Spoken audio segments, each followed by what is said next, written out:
guests present on this platform to join us digitally for the conference in these unpredictable times and make this conference more fruitful in terms of technical knowledge, and hope you will enjoy the 2 days of the knowledgeful and interactive sessions. I would like to welcome you to the technical session 6E and further introduce you all to the chair for this session, Professor Roshan Ragel. Professor Roshan received his PhD in Computer Science and Engineering from the University of New South Wales, Australia in 2007, and his Bachelor of Science in Engineering from the University of Peradeniya, Sri Lanka in 2001. He was appointed a senior lecturer in computer engineering at the University of Peradeniya, December 2007, and a full professor since October 2017. He was a visiting research scholar at the UNSW, Sydney, a few times, and UIUC, Illinois, once. He is a senior member of the IEEE and the IEEE Computer Society. So welcome all, and we will start our presentations with Dr. Wafa Bakoush, who will present automatic regional estimation of myocardial strain using deep learning. The floor is yours. Good morning, good afternoon. Yes, hello. hello. You hear me? Yes, we can. Okay. I will start the presentation.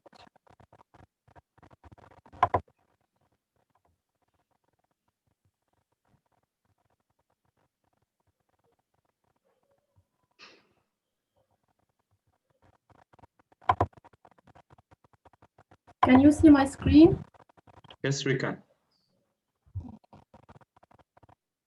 So, greeting to everyone. Before starting the presentation, I would like to thank the organizing committee for their good organization, their help, and mainly for their availability. I present myself. I'm Bakoush Wafa. I'm a PhD student in medical imaging in University of Tunis El Manar.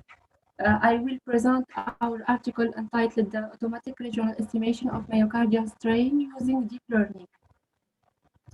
The outline of our presentation is organized as follows. We will begin with the introduction, then we will focus on state of the art of method, talk about results and discussion, and we will finish with conclusion. Let's start with introduction. So the organ's need for oxygen is provided by a network of arteries and veins. We know all that the heart is the center of this continuous process. Therefore, possible dysfunctions of the heart can be fatal. Consequently, the detection and prevention of such pathologies are a major issue in modern medicine. The contractile function of the myocardium can be impaired by several pathologies, such as myocardial infarction, myocarditis, tetralogy of Fallot. So these pathologies can cause several abnormalities of cardiac contraction, such as hypokinesia, dyskinesia, and akinesia. In clinical routine, the diagnosis of cardiac contraction abnormalities is based on exploration of the heart by medical imaging. Among the modalities available in routine clinical routine, we cite ultrasound, angiography, computed tomography, and the magnetic resonance imaging. In our work, we will study the different methods proposed in MRI for the evaluation of myocardial deformation for plenty of reasons. First of all, this modality offers a good contrast and an excellent spatial resolution. It's a modality, it's non-invasive imaging. It allows multiplanar and three-dimensional acquisition, and it's characterized by a wide field of view. So let's move to the state of the art, and we will begin with myocardial strain characterization. The myocardial strain technique allows the measure of the heart deformity. It's expressed as a percentage. The measurement of deformation and shear values are generally made in three directions: radial, longitudinal, and circumferential direction, such which is uh, represented with the color blue, longitudinal direction, circumferential with the orange color, and radial deformation with green color. We should note here that the radial deformation is considered the most important of myocardial deformations, being mainly related to the myocardial thickening. So, here we will talk about methods dedicated for assessing myocardial strain in MRI. This modality offers a range of approaches that allow accurate identification of contraction abnormalities, such as tagged MRI, coded displacement imaging with stimulated echoes dance, and strain encoded MRI sync. We will start with tagged MRI. So, in clinical routine and before target MRI, the doctor implants surgically the physical marks in the myocardium. Then he tracks their movement by external imaging. So, this technique is unpractical and non-reproducible as implanted markers influence the movement of cardiac segments, which impairs measurement accuracy. In tagged MRI, the quantification of myocardial deformation is non-invasive. Physical markers are replaced by others created at the level of myocardial tissues. So, the creation is accomplished by means of locally induced disturbances of the magnetization with selective radiofrequency saturation of several planes of thin labels in a plane perpendicular to the imaging plane prior to image acquisition. During myocardial contraction, the labels follow the movement of the tissues. So this protocol shows on the images a grid deforming with the myocardium. Here we are two examples that apply tagged MRI on a short axis sequence sine MRI and the long axis. Let's move to the other method, which is coded displacement imaging with the stimulated echoes. It's advanced tagged MRI technique that allows encoding tissue movement directly in the heart signal phase. So it's based on three radio frequency pulses responsible for generated stimulated echo. And to achieve a two-dimensional displacement, we repeat the sequence and we have to code in the orthogonal direction.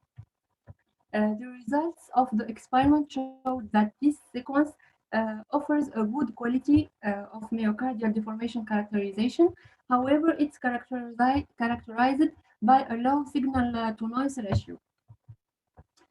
This can be explained by the fact that coding gradually disappears during the heart cycle, which is the same problem with tags. The last method is strain encoded MRI. It's based on the principle of tagging, and it uses a parallel pre-saturation plans at the plane of the image. So the deformation of this markers during the heart cycle provides access to detailed quantification of segmental ventricular function. The resulting image represents an outset of tissue deformation mapping during systole. Let's move now to the automatic methods of assessing myocardial deformation using deep learning. We have to define deep learning first. Deep learning is a new field of machine learning research, which was introduced with the aim of bringing machine learning closer to one of its original objectives, which is artificial intelligence. So So a neural network is composed by three types of layers. We have the input layers, which represents the input. In our case, the input layers represent the sign MRI image sequences. The hidden layers, which apply non-linear transformation and the input data. And we have the output layer, which represents the desired output. So in cardiology, deep learning has been used to perform several tasks in an automatic way, such as the segmentation of the heart chambers, detection of arterial fibrosis, highlighting abnormalities of desynchronization of the cardiac chambers, and quantification of myocardial strain. In our work, we will focus on quantification of myocardial strain. In the research associated to the reference number 13 in our article, deep learning was combined with the short axis marked MRI technique. And this work, neural networks were used. The first was used to estimate radial deformation, and the second was used to estimate the circumferential deformation. We have 2 minutes left. Okay. To estimate the location and movement of myocardial marks, the team used spatial and temporal characteristics. For space features were extracted and learned using CNN, and temporal behavior was learned using recurrent neural networks. We move to results and discussion. In the reference number 13, the deep learning algorithm locates the region containing the left ventricle. The results are shown in this image. The figure shows that deep learning provides a result very close to the ground truth. The error was smaller with deep learning than the other results. Here, the level of the agreement between the results given by the proposed methods and those given by expert radiologists was defined as excellent, above 74%. In contrast, significant dispersion was observed for the peak radial deformation. So this approach allows the analysis of myocardial wall movement automatically and more accurately by eliminating manual post-processing steps and reducing inter and intra-observer variation. In another work, deep learning has identified all ventricular segments and in all cases compared with the methods based on observers, which make 77% for apical segments, 95% for middle section, and 100% for basal section segments. So the proposed methods makes it possible to quantify the radial and circumferential deformation. It makes it possible to distinguish between viable and necrotic heart segments and help in making the appropriate treatment decision if revascularization is necessary. So we finish with the conclusion. In our article, it was a review of the most relevant methods for assessing myocardial strain in MRI. The first step was to characterize myocardial deformation. The next step was to cite some traditional and automatic methods for estimating myocardial strain rate, such as the Staggered Mri, dance, SANC, and the deep learning. The results confirm that automatic methods based on deep learning dedicated to the study of myocardial strain are more accurate than traditional methods and allow accurate identification of cardiac contraction and thickening abnormalities, automatic quantification of radial, longitudinal, and circumferential deformation, and a distinction between viable and necrotic segments, and a reduction of inter and intra-observer variability. Thank you for your attention. Thank you. Thank you for this presentation. Any questions?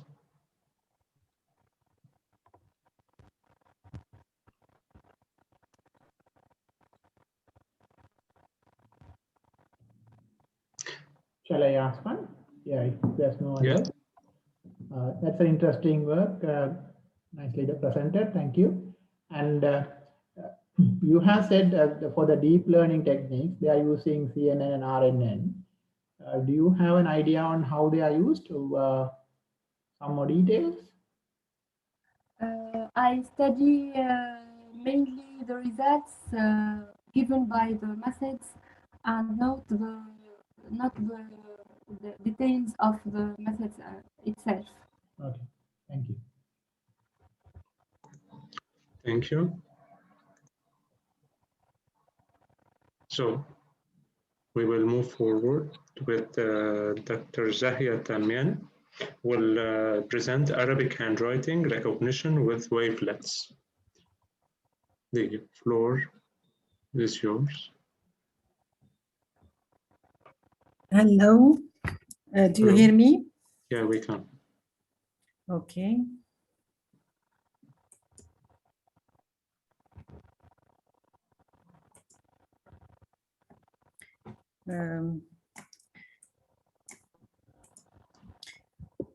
Okay, thank you. Do you see my presentation? Yes, we can. Yes. Okay, thank you. Okay, hello everyone. I'm Zahia Taman. I'll present you my work, part of my work, entitled Arabic Handwriting Recognition with Wavelets. It's been done with in collaboration with Dalila Bougassi and Habiba Drias. Okay, I go straight ahead to the problem, and I'll show you these two images that I have taken from the net. It's to show you that when we deal with handwriting, even a human being can be enabled to understand some kind of handwriting. These images are not the worst in the net. Okay. With Arabic handwriting, for those who don't know the language, it's written from right to left. It's a microcursive because of the presence of these letters that can't be connected to the successors. That makes the words constituted by several parts of Arabic words. We have an extreme variability in shape with one word here written by several writers. It can be also written by one writer. It can be very different. In this picture, I have depicted at least 10 difficulties. Here we have vertical ligatures, overlap, vowels, diacritics, etc. When we deal with the handwriting recognition system, we have this block diagram. We must have a set of database of images to which we have to do some pre-processing. And we have two major strategies to treat these images. We can do the segmentation in smaller units, lines to words, words to pause, ideally to letters. And we can use the holistic method and use the whole image as the unit to recognize.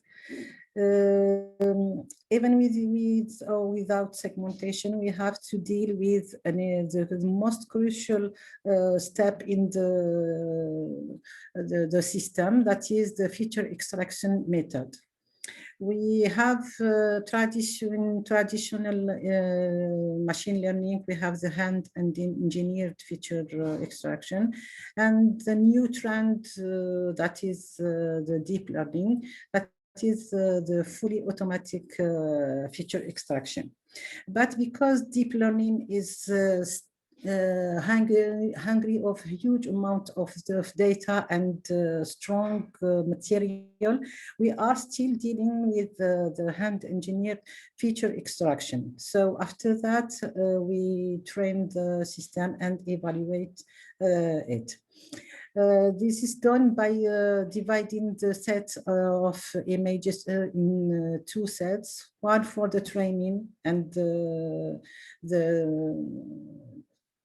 model, and the second set is for the evaluation and the testing. The work we are describing here deals with the feature extraction using wavelet analysis.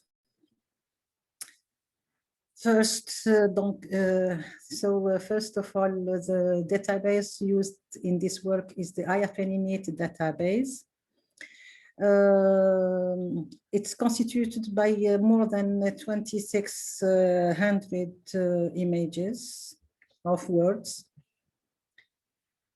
Because the dataset is already clean and ready to use, we have to do two main steps in the pre-processing. The size normalization that is necessary for the wavelet analysis. Because we have been working with this database for years, so the two sizes we have decided to take off is were 32 by 128. The second 64 by 256. To deal with words with the same overall shapes and different meanings, we had to use the sliding windows with overlap to avoid the loss of information in the windows edges. The definition of wavelet transform is given here. We have the xt is the signal, and here we have the wavelet model. We have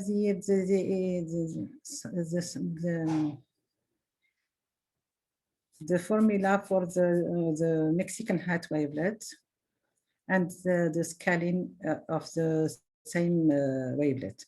Here we have some of the wavelets used in this work.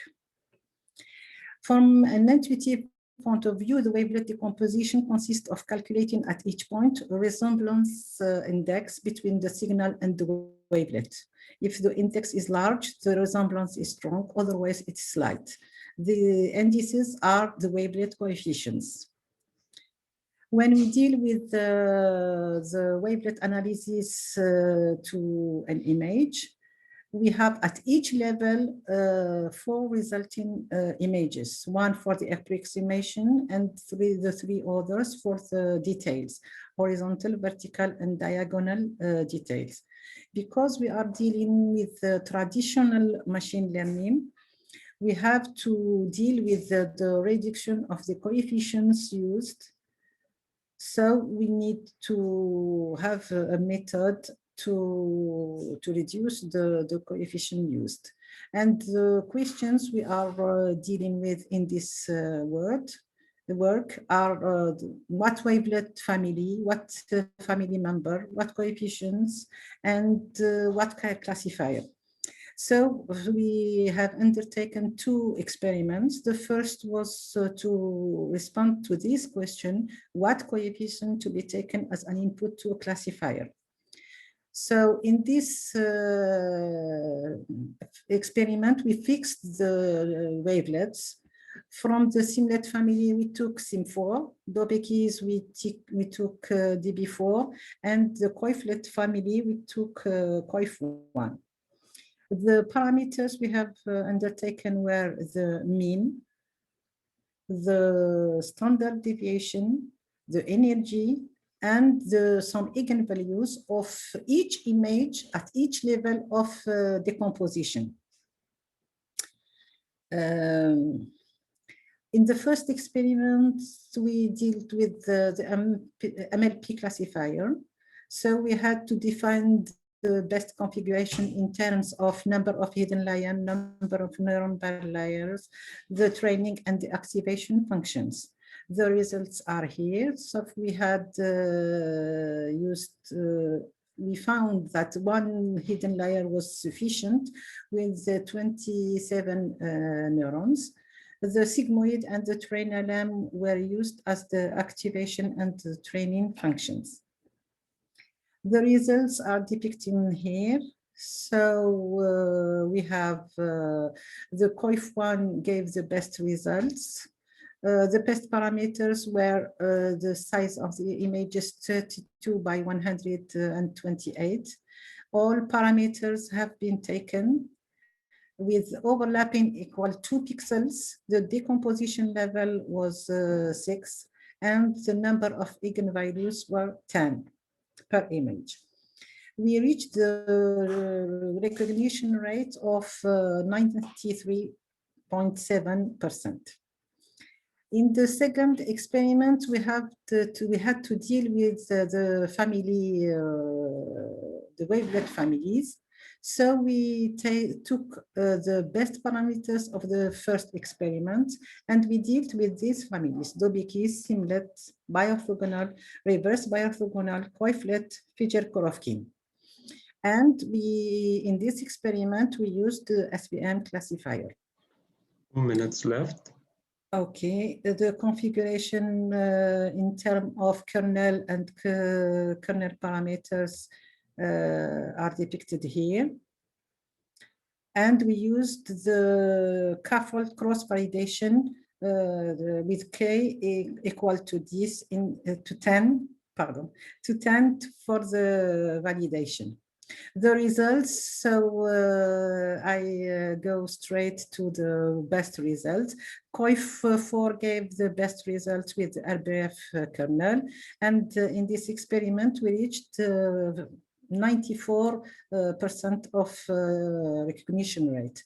We see here that we have competitive results with the state of the art.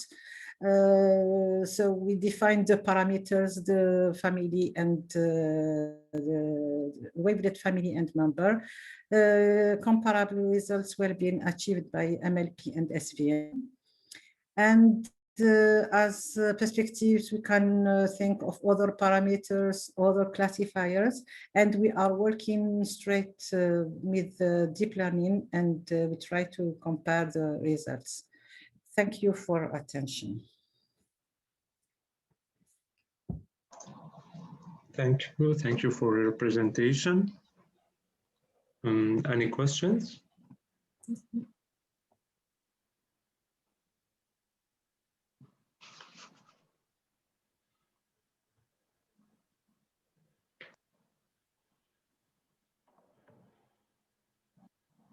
Okay, then we'll move forward with Dr. Anarita Dadabo will present urban change detection from VHR images via deep features exploitation. And the floor is yours.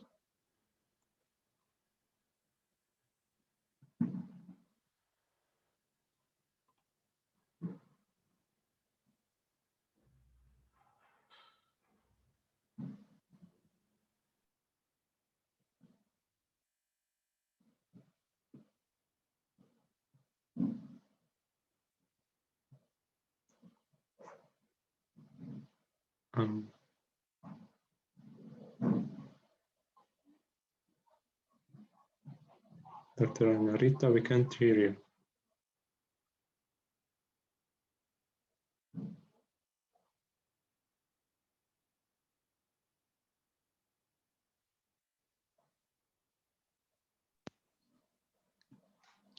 Okay.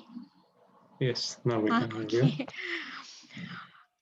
I'll present a transfer learning technique used to produce the change detection maps from very high resolution images. It is based on the exploitation of deep features computed by using some pre-trained convolutional layers of AlexNet.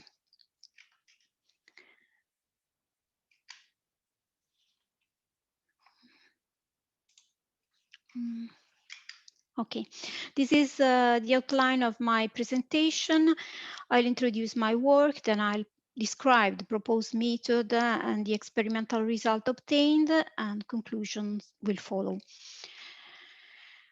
Land cover changes from remote sensing data is a crucial step in the periodic environmental monitoring, but also in the management of emergencies.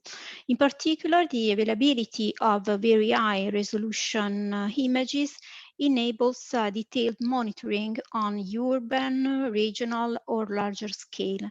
But together with data, new methodologies able to extract useful information from them are needed.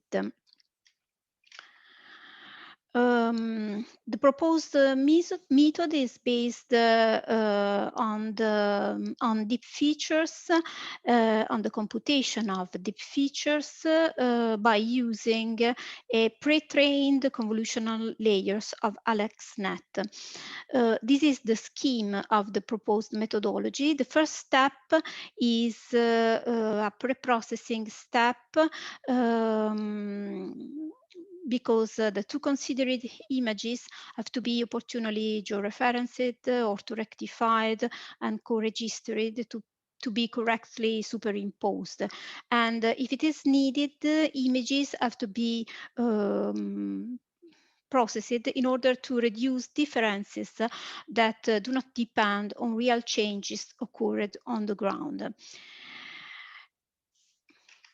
Then deep features are computed by using AlexNet, and in particular some layers of AlexNet. AlexNet is a convolutional neural network that has been pre-trained by using the ImageNet dataset, that is a dataset composed of over 15 million labeled high-resolution images. It is composed, AlexNet is composed of 25 layers, and only the first convolutional layer is here considered. For then, the deep features are compared. For each deep feature, the difference vector is computed, and for each difference vector, mean and standard deviation are computed, and features are selected by considering a threshold value. The basic idea is that deep features capture information relevant in change detection, exhibiting a modal distribution, a bimodal distribution.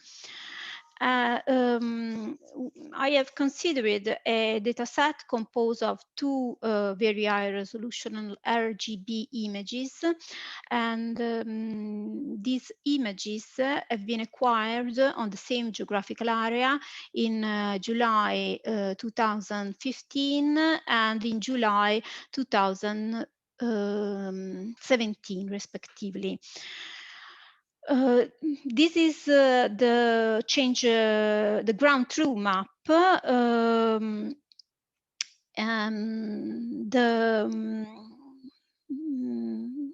There are some boxes that I analyzed in the following slide. The images depict urban areas in which some changes have occurred between the two acquisitions. Changes of interest are the ones due to new infrastructure, the construction of new infrastructure, but there are many other changes due to difference in vegetation cover or in the occupation of car parking areas. This ground truth is collected by photo interpretation, and 13 deep features and the correspondent difference images have been selected. The changes in the red box correspond to construction of new buildings. This is the major change. These are the two buildings. but there are also similar changes, like this one. And in this box there is also a new building, and here there is the enlargement of a pre-existing building and the creation of a new swimming pool. These changes in the orange boxes concerns swimming pools that have been covered or emptied, or buildings that have changed their surface covering. A similar situation is depicted in the gray box, whereas main swimming pool has been built and a route exhibit a different cover. But in this case, there is also another change, a difference in the vegetation. In the image acquired in 2017, there is a tennis field that is not present in the previous image. Experimental results show that that the proposed methodology is able to efficiently detect change due to the construction of new buildings, of new infrastructures, and all the new buildings in the scene are correctly detected. Moreover, change due to difference in building or swimming pool covering are detected. In particular, the former could be useful to map measures aimed to increase building energy efficiency. Also, change due to the cutting of the vegetation that has made the visible underlying non-vegetated area are correctly detected. These changes could be particularly useful to detect the reduction of vegetated areas in urban context and the resulting increase of soil sealing. Finally, the proposed methodology is robust with respect to false positive because changes due to different occupation of parking areas or due to building shadows are not detected. Okay.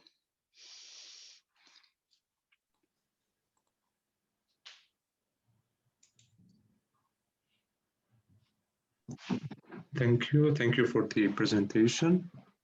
Any questions?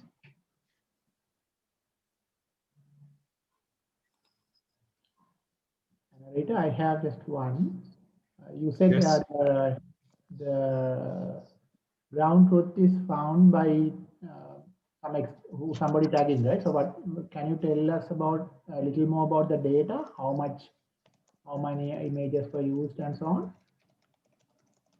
The ground truth map has been obtained by photo interpretation with an expert that have analyzed the two images and have delineate the differences between the first one and the second one, because they are very high resolution images, and so it is possible to find the changes. So my question is, how many of those do you have a large data set of those ground truths, or what is the number? Do you have any idea? I'm sorry, but the number of images you can speak with okay, that's okay. Thank you.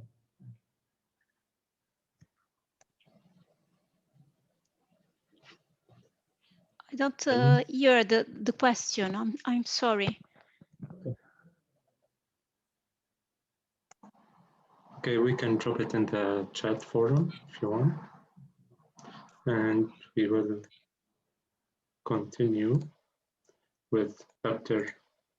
Eric Verreken, who will present a low-cost spatial calibration method for distributed microphone arrays. The floor is yours. Okay, thank you. Can you hear me okay? Yes, we can. Okay. And then We can see the slides. Presentation. Okay, there we are. Okay, so thank you for the introduction and thank you for having me. Good afternoon, everyone. Today, I would like to talk to you about a low-cost spatial calibration method for distributed microphone arrays. So my name is Erik Verrijken. I'm a PhD student at the University of Antwerp in Belgium. And our research group, COSIS Lab, and subgroup SSP, it stands for Sensors and Signal Processing. Most of our work involves 3D sonar. You see an image of the world-class 3D sonar that we have developed in-house and that we do experiments with. So let me show you an example from a colleague of mine. This is a robot with 3 of the 3D sonars on it, and that we drive around campus and you see what it can see. Other work from a different colleague, but very interesting, is looking at how we can predict LiDAR-like data from sonar images, which is also very interesting. So we do a lot of work with sonar, and when you say sonar, you automatically have to think about bats. And bats are very interesting. Yeah, bats are not blind, but they cannot see. They can see about as well as we can see. So pitch darkness, that's not very good. So they use sonar for navigating, for not bumping into stuff, trees, walls, each other, and for finding prey. And that can be prey that is sitting on a leaf, as you see in the video here, or that could be prey that is flying around in the air, or some bats eat flowers or pollinate flowers even. So to find all those things. And if you look at bats, they do that very well. They do that very efficiently. They can fly at very high speeds, narrowly avoiding collisions. And when we abstract the bats, that's one loudspeaker, that's the mouth or the nose of the bat, and 2 microphones. So the complexity of that sonar system is not much more than that of the typical parking sensor in your car. And parking sensor in your car is a very dumb sensor. So those bats, they must be doing something very efficiently to get a lot of very interesting data out of a simple sonar system. And that's why we study them. So how do we study bats? And how do we study sonar of bats? We built very large microphone arrays. So on the top there, you see 1 microphone. And next to it, an array of 64 of the microphones in a planar array that is based on the ground. And then the third image is 100 of the loose microphones in a vertical array that we use for experiments. Then on the bottom, I show you a small array, so a small device with 10 microphones that are spaced very closely together. And then 10 of the devices for a total of 100 microphones scattered over a bigger area, so a roof. And that we can use for larger scale experiments. So from the rooftop experiment, each of the devices, because the microphones are so close together, is able to identify 1 angle of arrival of a sound.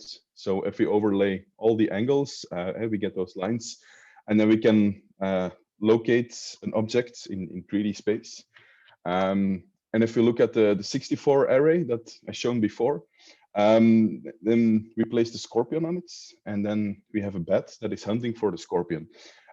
So as the bat is searching for the scorpion, there's several things that we can measure. On the top right, you can see the location of the bat, but not measured with angle of arrival, but with a time difference of arrival algorithm. And then the other ones, there we show the acoustic beam of the bat. So that allows us to analyze not only the location of the acoustic focal point of the bat, but also the shape of the beam. How large is it? How centered is it? Is it symmetric? Stuff like that. And it looks like that. If we play the video sequences are synchronized. So with every call, you see the beam moving over the surface until the bat has found where it thinks the scorpion is. So for all of these experiments, it doesn't really matter what you're studying. The calibration, the spatial calibration of the array is very important. And it means that the position, and usually it's a 3D position from all of the microphones. If there's errors in that, then whatever we're trying to analyze, it will be bad. It will suffer from that. There will be less accuracy in the results that we get. So in a typical field experiment, measuring that, and it has to be very accurate. For some experiments, we have to be sub-millimeter accurate. Measuring that is, yeah, still a manual process. You can get some help from GPS modules and stuff like that. But the best way to do that is still measuring it by hand with a tape ruler. And if you're somewhere in a forest, you won't have access to expensive motion tracking systems and stuff like that you might have in a lab. And that is a manual, labor-intensive process. It is also very error-prone, and it has a direct effect on the accuracy of your results. So that's not ideal. One thing that you could do is try an acoustic self-localization phase. So typically what you would do is you have a researcher walking around with some kind of a clicker, and you measure all those sounds. And then based on that calibration signal, you try to jointly locate the sounds from that clicker and the microphone positions and calibrate them together. And that process is typically a nonlinear least squares optimization. So that means that each observation, each sound that you make adds 3 degrees of freedom. And that can add up to a lot of degrees of freedom and a computationally very intensive problem to solve. There exists theories on efficient observations. So based on a number of microphones and a number of sounds, but that requires the microphones to be placed in a set of specific points or a set of specific regions, and also the sounds to be coming from those regions. And that's not very feasible to do in the field. So what's typically done is just make more observations, just make more sounds than you need so that you're sure that everything works. Because the calibration process may take so long that, yeah, you won't do that in the same day in the field, so that you go home and you do it in post-processing, and going home, and then it turns out that you have no data or your data is useless. Yeah, that's not good. So you typically make more observations than you need, but that adds a lot of degrees of freedom, and it makes the process very intensive to solve. So we envisioned the calibration tool, and then this calibration tool, it has several loudspeakers on it, and it can be described instead of by having 3 coordinates for each of the speakers, by just 6. So you have 3 coordinates for the center, X, Y, and Z, and then the orientation as in roll, pitch, and yaw, and you can add as many speakers as you want to it, and the degrees of freedom do not increase. You can get those back no matter how many speakers you put on there. So we started some simulations where we took 2 realistic use cases. So one is with microphones all around the walls of a room, and one is with all microphones against a single wall. And then we defined the error as the error on the position of the microphones. And then, yeah, that will have a direct influence on whatever it is we're trying to measure. Is it localization? Is it beam patterns? Is it focal points? So we took the position of the microphones as the error estimate. And as you'd expect, with every observation that you make, with every click that you make, the error goes down and you get a more accurate calibration of the system. But also the complexity goes up. Now, if we use the tool, then the error also goes down, but the complexity does not go up. So by using a single tool with more speakers, you can reduce the computational complexity from a problem that takes very long to solve and maybe a whole day or something like that, into something that can be solved much quicker on a laptop that you have there in the jungle. So the tool is very easy to construct. It's very cheap to build. And and it is able to increase the accuracy of the microphone positions without increasing the computational complexity. Also, the tool can be operated by a biologist or researcher that isn't necessarily an engineer or has to know how all that side of the story works. And also, we can increase the accuracy further because we know the shape, the configuration of the tool. So by using an ICP, an iterative cloud point algorithm, we can even further increase the accuracy than we would only have loose microphones. And yeah, it's you get faster results. So 2 minutes left. Okay, but thank you. That was it. If there's questions, I would like to hear them. Okay, thank you. Thank you for the presentation. That's all right. Any questions?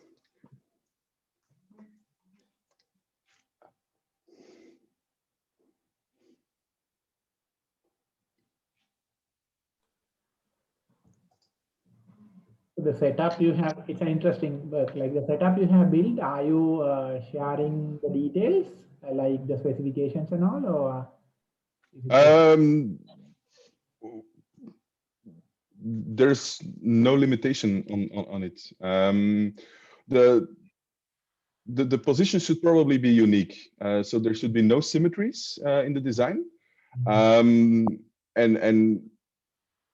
it should be sturdy enough so that there's no flexing and stuff like that. But other than that, we tried a couple of different configurations, and yeah, we didn't account for flexibility, so we assumed a rigid body. But as long as there's no symmetries or if a lot of speakers are at the same distance from each other. So what you see is that I think one is 5 centimeters, one is 7 centimeters, one is 20 centimeters. So as long as the configuration is unique in the most broad sense of the word, you can use any configuration that you want. Thank you. Thank you. All right, thank you. Now we move on to Dr. Iman Lahmam will present fast geometric reconstruction using genetic algorithms from single or more images. The floor is yours.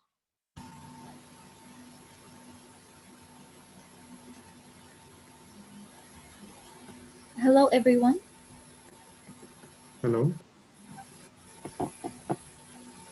Can you see my screen? Yes, we can.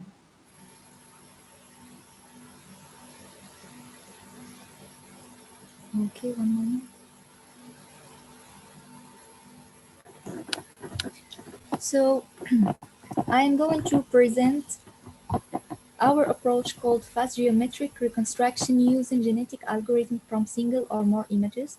This is an overview of what I'm going to follow in my presentation.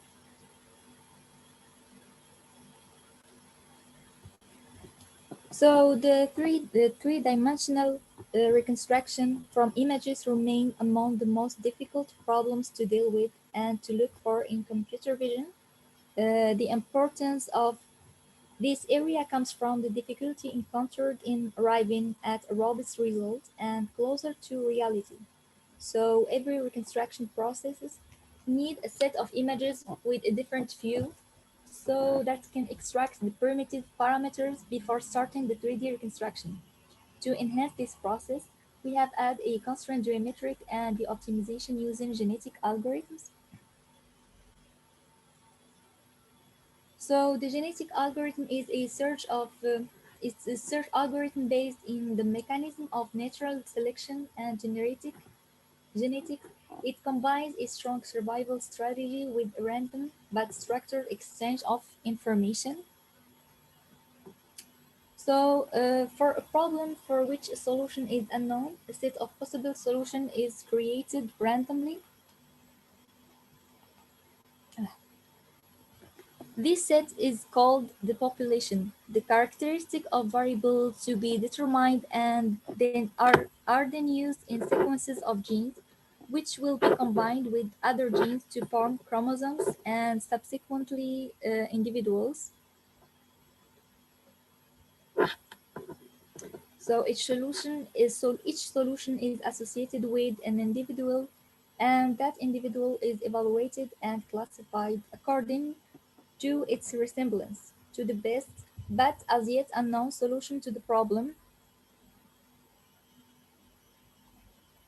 So our purpose is to achieve a 3D reconstruction from a reduced number of uncalibrated views using GA.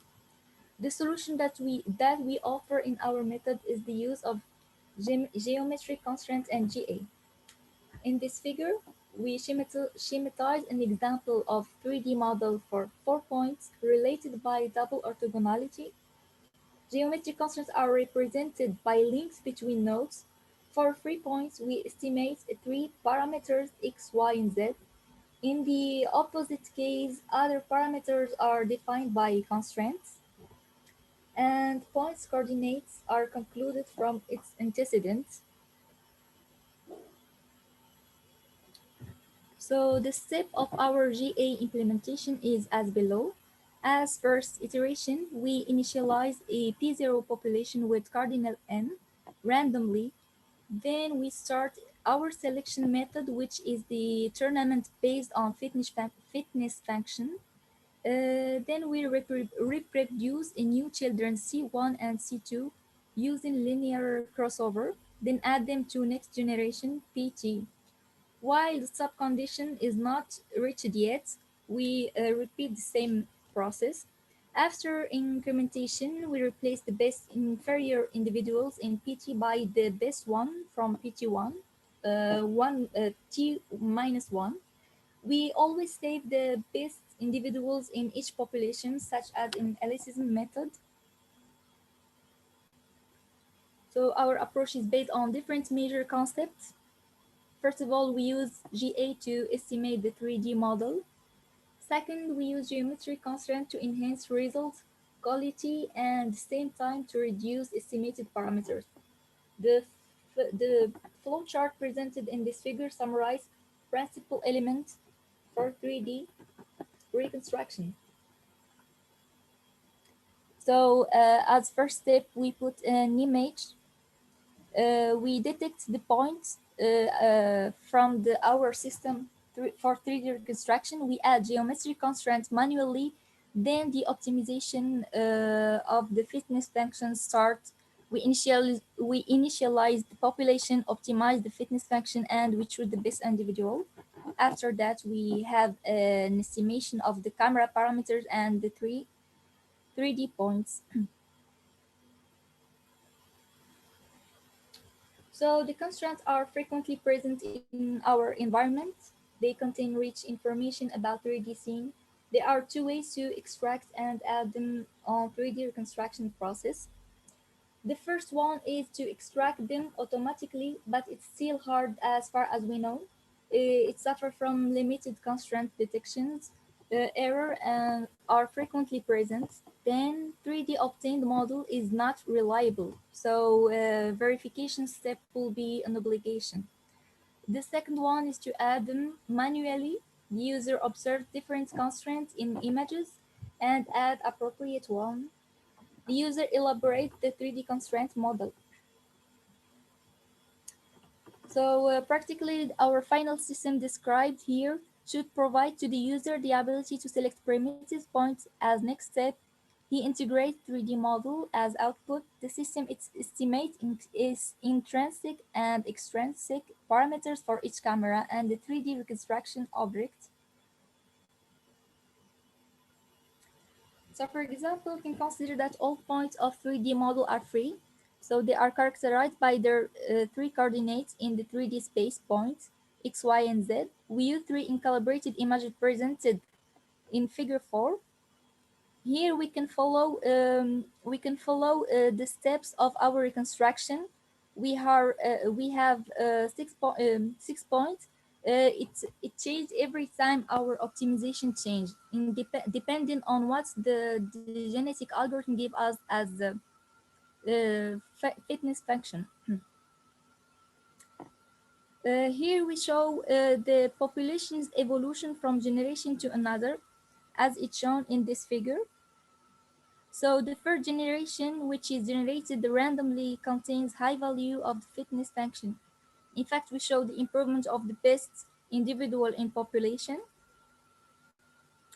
High fitness function value means that the individual is so far from possible solution. The fitness function comes stable after fourth generation. From generation to another, fitness decrease, as it's clear in this figure. Another figure that we present the evolution of fitness functions average and population dispersion. It will be surprising that the average and dispersion don't decrease from generation to another. In fact, the evolution of the best individual in the population is interesting and guarantee that the algorithm process is efficient, but the dispersion of population is still not stable. In fact, the high dispersion is in relation with high average. The explanation that we can propose is the impact of our proposed crossover operator using for each chromosomes from the same individual difference value of alpha gives a large space of research. Its behavior is like mutation operator. It causes the appearance of some strange individuals from time to time.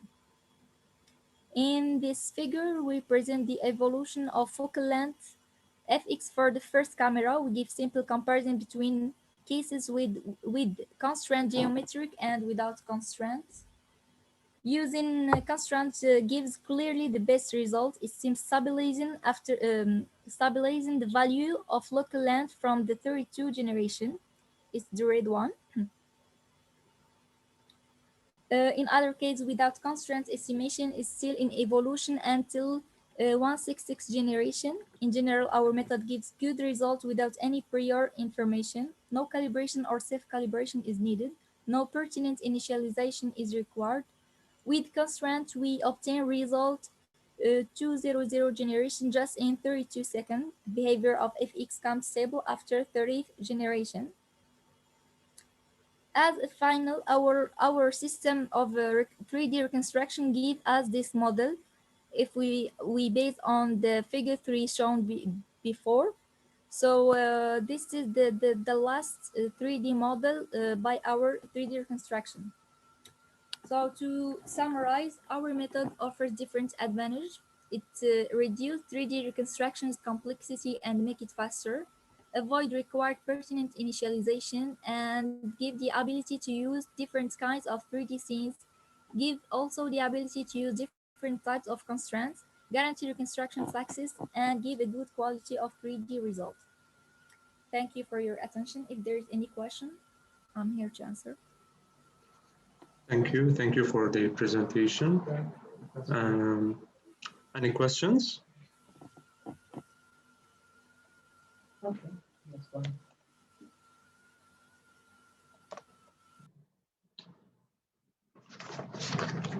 Yeah, I mean, to be honest, okay. I'm available to move any time, but I'm not in a rush.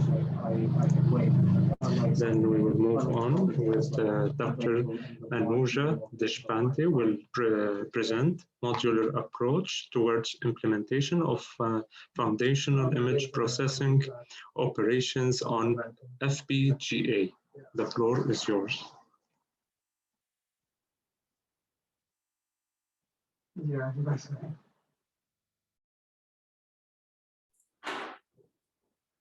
Hello. Yes, we can hear you. Okay. Yes, it's 07. My voice is clear.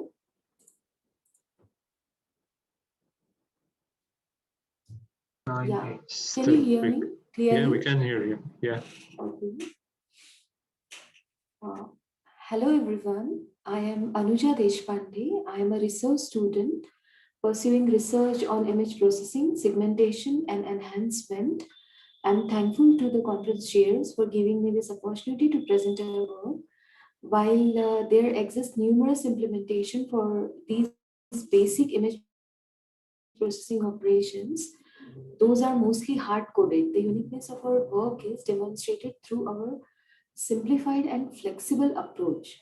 This paper puts forth the implementation. We can't see the slides. Okay, just give me 1 minute.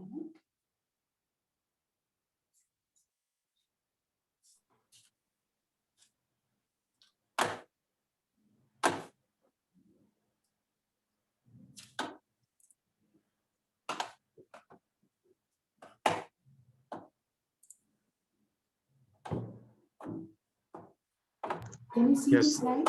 Yeah, now we can see. Okay.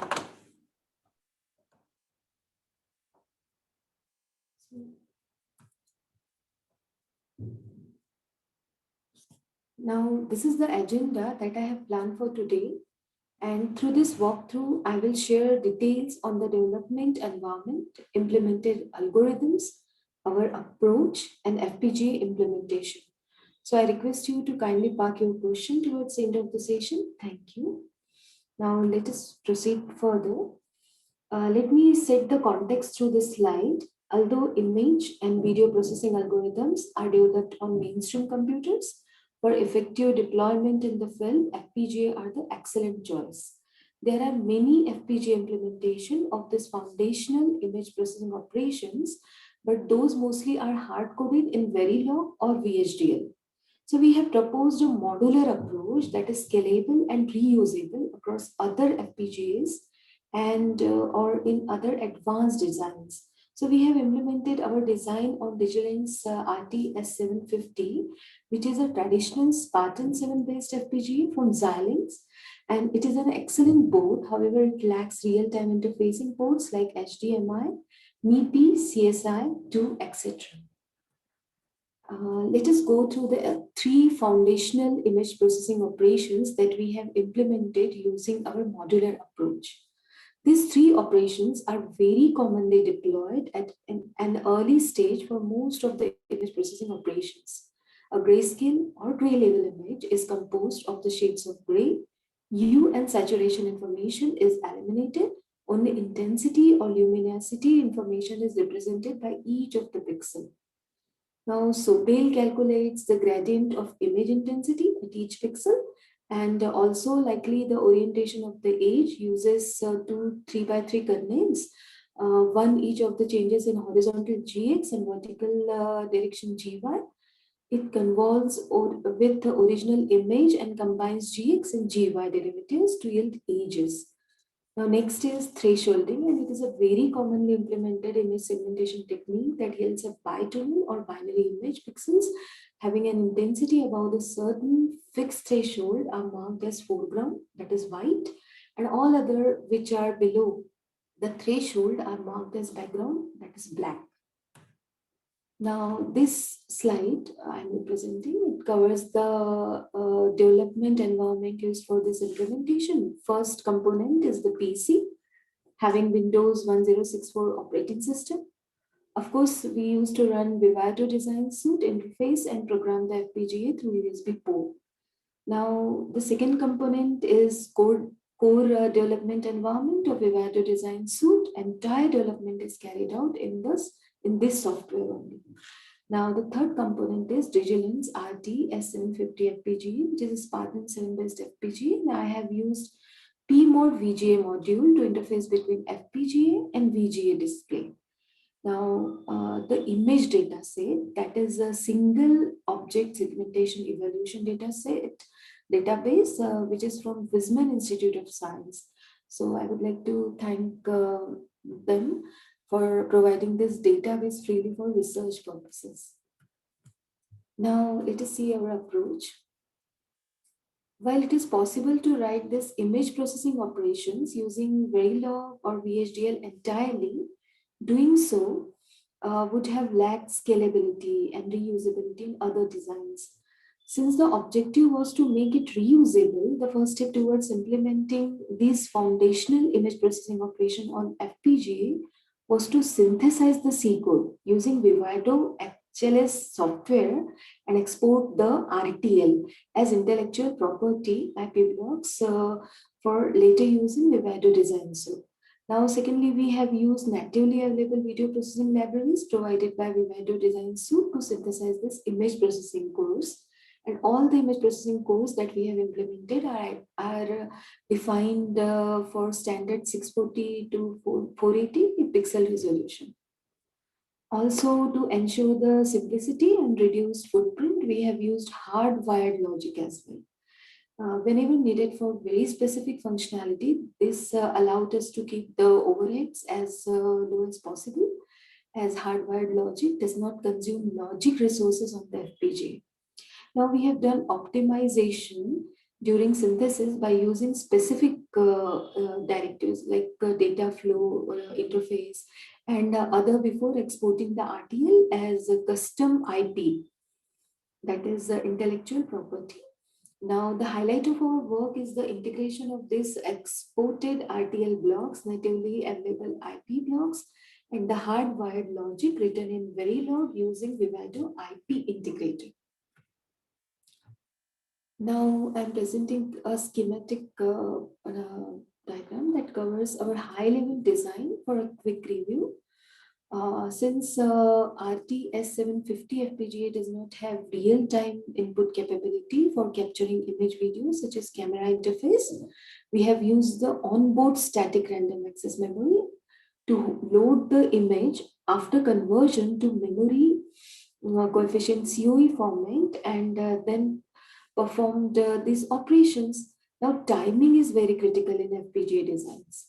To ensure data flow meets the timing requirement of our design, we have designed it with 3 clock domains. The first clock domain is configured for 100 megahertz, as you can see. So that loading of coefficient file is block RAM. Generation of image using standard VGA synchronized signal for 640 to 480 pixel resolution and conversion to 8-bit color that gives a 24-bit image, and it can be done fast enough. Now the Vivado processing, the video processing pipeline that incorporates conversion from image to AXI string.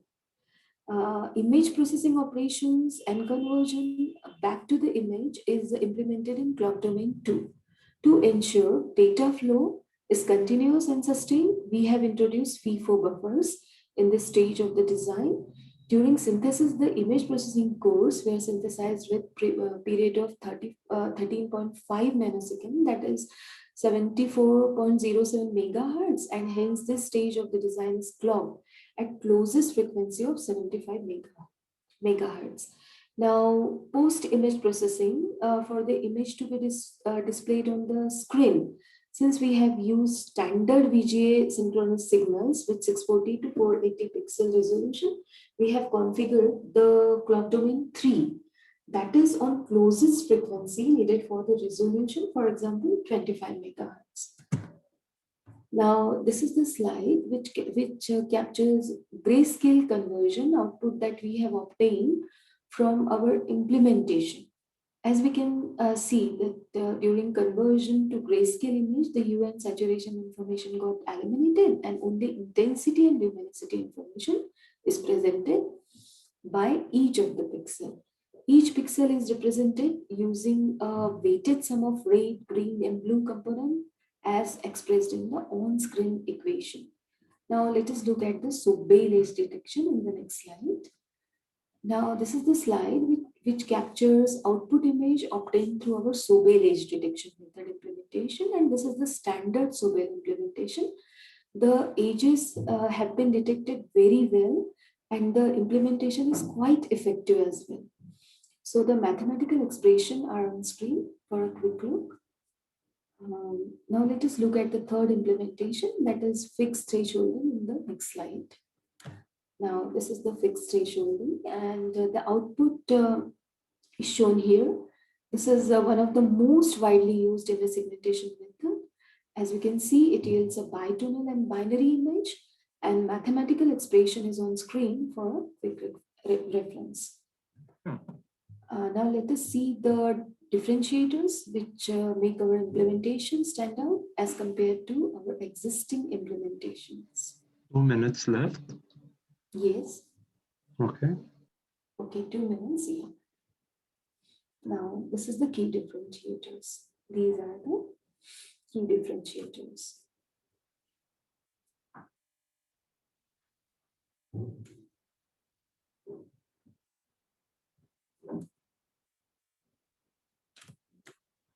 Okay. So thank you for your time and patience. I now leave the floor open for any questions that may be there. Thank you. Thank you for the presentation. Any questions?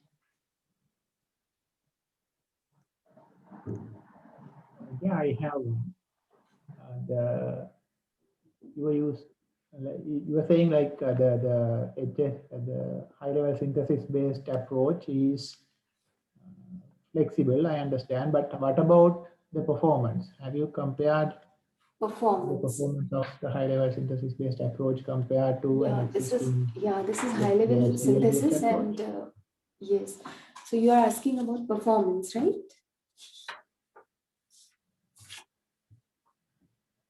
I have done high-level synthesis here with FPGA. Okay. And I can share that in my paper, the timing summary.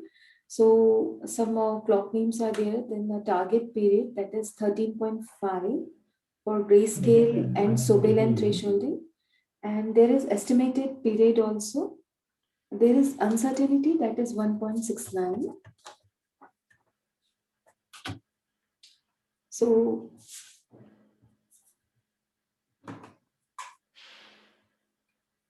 it gives a resource utilization.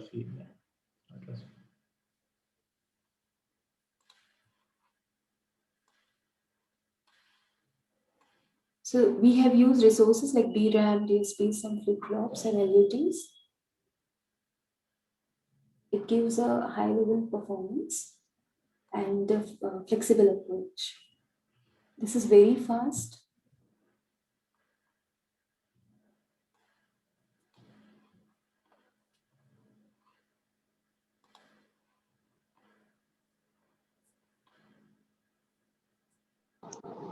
Yes. We'll proceed.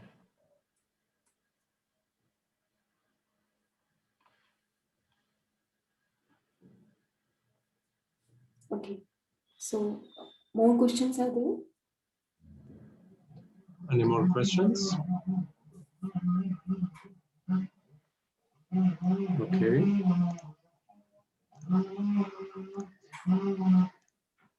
I sincerely thank our authors for their excellent presentations and contributions in these sessions, and all our participants for being a part of this international congress. I hope this session was informative and knowledgeable as well.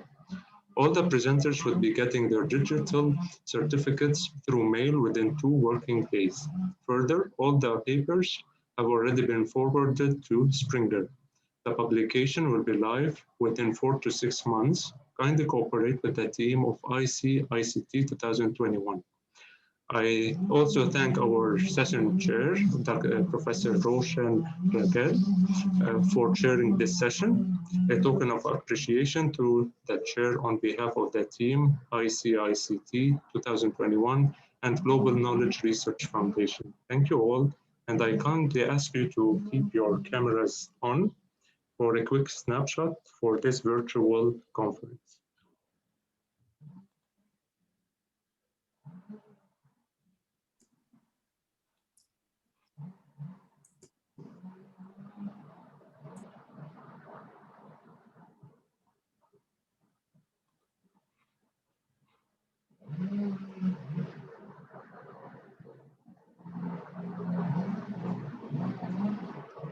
Thank you all. Stay safe and take care. Thank you.